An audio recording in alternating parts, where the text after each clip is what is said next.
viendo ese video, me acordé de el 2005, yo iba manejando, iba hacia mi trabajo, y entonces escuché la noticia de que Lidia Cacho estaba prácticamente secuestrada, ¿no? Estaba el noticiario hablando de lo que pasaba, y venía a Puebla, la traían, ¿no? De Cancún a Puebla, y pusieron las llamadas estas espantosas de Zúcar Curi hablando con el entonces gobernador de Puebla, ¿no?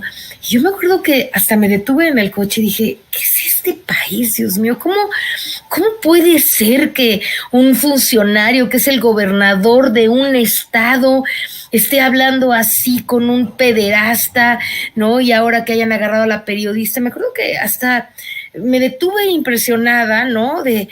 Pensé, ¿qué país es este? ¿Dónde vivimos? ¿Cómo puede ser, ¿no? Que estemos viviendo estas cosas. Entonces, ahora que yo quiero que hablemos, y la maestra Nancy, del bienestar con porvenir, ¿no? Le dije, oye, hay que recordarle a la gente lo que era vivir en un país en donde no había ningún bienestar de nada, en donde vivíamos cosas tan traumáticas y terribles y deleznables como este tema, pero de Lidia Cacho, pero les voy a recordar otros. Uno, rápido. Que el secretario de Seguridad Pública resultara ser la cabeza del crimen organizado en este país y que tuviera ese puesto en más de un sexenio. ¿Qué les parece? O que un presidente como Calderón, además de haberse robado la presidencia de México, fíjense, en el 2006, además de eso, haya emprendido una guerra que tanto daño nos hizo a todos. O por ejemplo, esa red de corrupción y de complicidad que hicieron entre Vicente Fox desde el año 2000, después Calderón, después Peña Nieto, ¿no? En donde se dedicaron a mermar con todo lo que pudieron la soberanía nacional. Vendieron concesionaron a las mineras más del 60% del país, le regalaron casi le dan a las extranjeras, a las empresas extranjeras, nuestro petróleo, nuestra energía, ¿no? Se robaron todos los bienes de la nación que pudieron, el caso Odebrecht, la Casa Blanca de Peña Nieto, en fin, ¿no? Hay un sinnúmero de atrocidades que tenemos que recordar para poder entonces hoy decir que sí estamos viviendo en bienestar y que hay bienestar para el porvenir. Bueno, pues ya entró nuestra querida maestra, la compañera Nancy. Nancy, ¿andas por ahí? Pues ya di una... ¿Cómo estás, Nancy? Qué bueno verte. ¿Qué tal, Ángela? Muy bien, muchísimas gracias. Saludo a nuestra querida audiencia y bueno, estamos acá ya, le voy a dar seguimiento a toda esta parte que nos comentas de una manera tan fuerte. De verdad, no bastó verlo tantas veces en el momento y cuando ocurrió, verlo ahora, de verdad, vuelve a ser escalofriante. Fíjate, Nancy, que justo estaba platicando con la audiencia, además de la introducción y lo que ya sabemos con lo que pretendemos siempre empezar este programa para recordar que vale la pena ver el segmento de los logros de la transformación. Pero les estaba comentando que tú y yo hablábamos sobre que los logros también se pueden ver en contraste, ¿no? Tú ahora me gustaría que nos presentaras, porque ya mencioné algunas de las cosas que pues hay que recordar para saber por qué estamos en bienestar. A veces, a veces a uno, no sé tú qué piensas sobre esto, Nancy, pero a veces a uno se le olvida que el bienestar también tiene que ver con haber estado en una situación de terrible malestar. Y creo que en este país, ¿no?, podemos apuntar muchos hechos, muchos eventos, ya lo hice recordando algunos de ellos, el tema de García Luna o la corrupción, ¿no?, en muchos de los asuntos, etcétera. Pero este tema de Lidia fue una cosa terrible. ¿Te acuerdas tú cómo recibiste esa noticia? ¿Qué estabas haciendo cuando esto pasaba? Cuéntanos un poquito, Nancy. Mira, fue una época de muchos contrastes. En realidad, el trabajo que estaba realizando en ese momento era justo de estar de cerca con población vulnerable.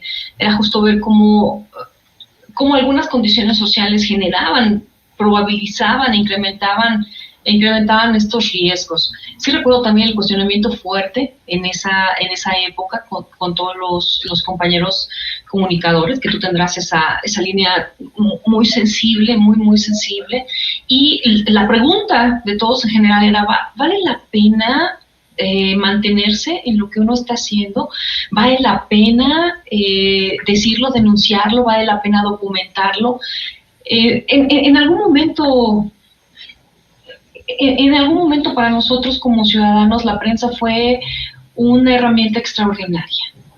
Siempre se decía, ojalá tuviéramos un periodista cerca, ojalá la prensa lo cubriera, hay que hablarle a la prensa, siempre era ese bastión tan importante que nos servía a los ciudadanos a pie, ciudadanos comunes y corrientes, decirle al mundo, aquí está pasando esto. No teníamos redes, no teníamos esta facilidad de comunicarnos, ¿no?, entre nosotros como población a una audiencia mucho más amplia. Y más adelante recuperaría esta parte de cómo estas herramientas tecnológicas nos han apoyado. Y justo en ese momento conocer la historia por supuesto la escalofriante historia de la trata de blancas, del caso de las niñas, de todo este proceso al que le dio seguimiento y que documentó Lidia, fue un shock devastador, ¿no? Pero a la par, saber que ella pasó por toda esta circunstancia de impunidad, de abuso en todos los sentidos posibles, y se mantenía así, ¿no? Y podíamos conocer la historia desde las entrañas y saber, esto fue una sacudida tremenda, una sacudida que de verdad yo no tendría forma de describir. Con el paso del tiempo, de repente recuperar pequeñas rebanadas de justicia es lo que nos hace ahora decir, valió la pena, y el haber llegado hasta ese punto. Para algunos la circunstancia de poder comunicar ha sido fácil, lo digo en primera persona. Tenemos espacios, escenarios, tenemos ya la cobertura de redes sociales, tenemos otras formas de comunicar esto que pasa, que nos pase, que le pasa a nuestro contexto. En ese momento la vida era distinta. La valentía de Lidia, Nancy, perdón que te interrumpa, pero tocas un punto muy importante, porque Lidia no solamente como periodista, no solamente hizo esta investigación extraordinaria que se puede leer en este libro de Los demonios del Edén, sino además se enfrentaba en ese momento al poder del Estado literal, ¿no? ¿Por qué no escuchamos este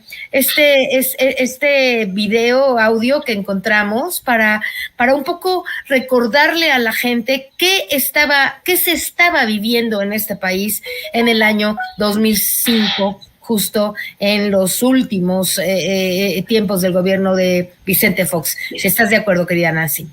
Adelante.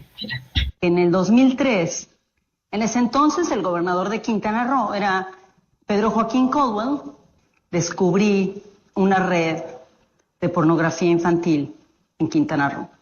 En la zona hotelera y en la zona más pobre de Cancún estaban vinculadas a través de un grupo de empresarios, senadores, gobernadores, que tenían una fascinación por la pedofilia y estaban dedicados a traer niñas de diferentes países. Y cuando empezamos a descubrir esta red, por supuesto una de las niñas fueron a denunciar frente a la autoridad, y la autoridad lo que hizo fue llamarle al líder de esta banda de traficantes para avisarle que ya lo habían denunciado, y él se fue a los Estados Unidos. Él había traído, hasta donde yo pude documentar, 200 niñas y niños a la zona hotelera de Quintana Roo, de Cancún, frente al mar, a donde venían empresarios y políticos a tener sexo con niñas entre 4 y 13 años. Sabíamos los nombres de todos estos sujetos, teníamos fotografías con niñas y niños menores de 13 años. Entre ellos descubría senadores, gobernadores y empresarios multimillonarios mexicanos y extranjeros. Mientras esto sucedía y yo hacía la investigación, escribí toda la historia. Llegó a mi oficina un sujeto, un hotelero conocido de Quintana Roo, Entonces yo tenía 3 escoltas. La escolta femenina estaba dentro de mi oficina.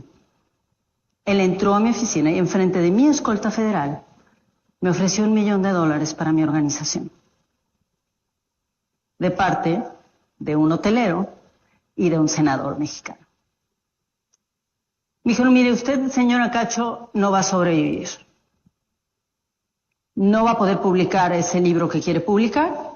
Nadie sabía que yo iba a publicar un libro, excepto, por supuesto, la Secretaría de Gobernación, que tenía investigados mis teléfonos. No va a poder hacer eso. Y si usted acepta este dinero para ayudar a las pobrecitas víctimas que reciben su refugio, todos vamos a seguir siendo amigos y no va a haber ningún problema. Y le vamos a ayudar a detener al líder de la banda de criminales, pero a él. Unos meses después, entregué mi libro, Los demonios del Edén, a la editorial Penguin Random House. Y cuando lo entregué, el director general de Random House, que era un español que acaba de llegar a México, lo vio y me preguntó, ¿tienes evidencia? Y yo, como buena reportera de las de verdad, traía toda mi evidencia. Publicamos el libro y resulta que el nuevo secretario de Seguridad Pública Federal, el encargado de lo que ahora es la Policía Federal, Miguel Ángel Yunes Linares, mandó llamar por teléfono al director general de Random House en México y lo invitó a su oficina.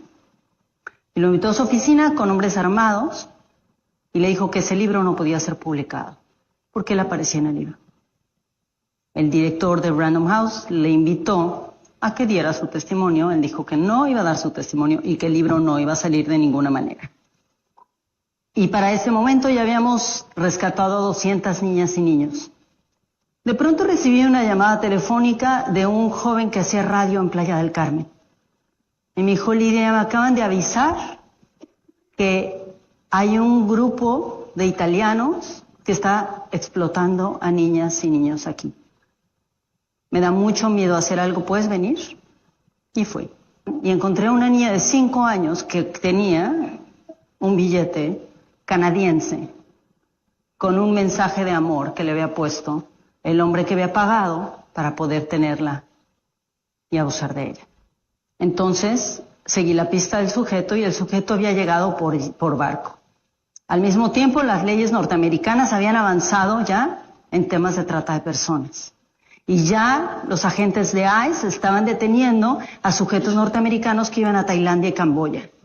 Y entonces empecé a investigar y descubrí que estos americanos que venían buscando a niñas y niños, que iban a buscar a niñas y niños para efectos de explotación sexual comercial, a Camboya, Tailandia y otros países del sureste asiático, empezaron a viajar a México. Y empezaron a viajar a México porque no había leyes, por la impunidad, porque era más barato, porque era más fácil y porque podían salirse con la suya. Mientras estaba haciendo esta investigación, llegó la policía aquí a Cancún, afuera de mis oficinas, vestidos de civiles, 10 sujetos armados, pusieron un arma, mi escolta estaba parada donde está la cámara y mi escolta se quedó inmóvil. Estos policías vestidos de civiles me secuestraron y durante casi 24 horas me torturaron. Me dijeron que me iban a matar. Me dijeron quién los había mandado, el gobernador de Puebla. Me dijeron por qué razones, por haber publicado Los demonios del Edén y porque me había metido en la vida privada de todos estos senadores, gobernadores y empresarios. Afortunadamente yo había hecho toda una estrategia de seguridad antes de que sucediera cualquier cosa, en caso de que me secuestraran, de que pasara algo, de que me mataran, de que me atacaran o atacaran a alguien de mi familia, y los medios se enteraron a tiempo.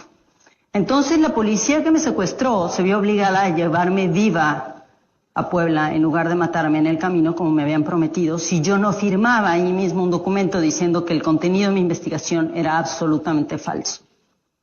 Llegué viva, me metieron a la cárcel, salí de la cárcel y pasé 1 año firmando todos los días en la cárcel de Cancún por haber cometido el delito de difamar a un grupo de criminales que se dedicaban a la trata y explotación sexual comercial de niñas y niños. Pero no solo eso. En el libro Los demonios del Edén en realidad consigné el lavado de dinero y cómo se vinculaban entre ellos como una red. Unos gobernadores no eran pedófilos, pero si le daban el dinero al líder que estaba en Las Vegas y que él era el que hacía el lavado de dinero a través de diferentes bancos.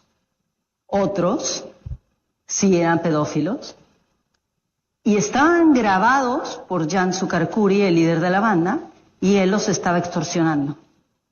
Entonces era una red de extorsión, de lavado de dinero, de pornografía infantil, de trata de personas, de tráfico ilegal. Cumplía con todos los paradigmas y todo lo consigna en mi libro. Esto se vincula directamente con las desapariciones forzadas. México tiene en este momento, según las autoridades, 30,000 personas desaparecidas. Y según la investigación que estoy a punto de publicar, tenemos 90,000. Si logramos identificar los rostros de las personas desaparecidas, podemos identificar quiénes se las llevaron. Y si logramos identificar quiénes se las llevaron, podemos hacer cumplir también la ley.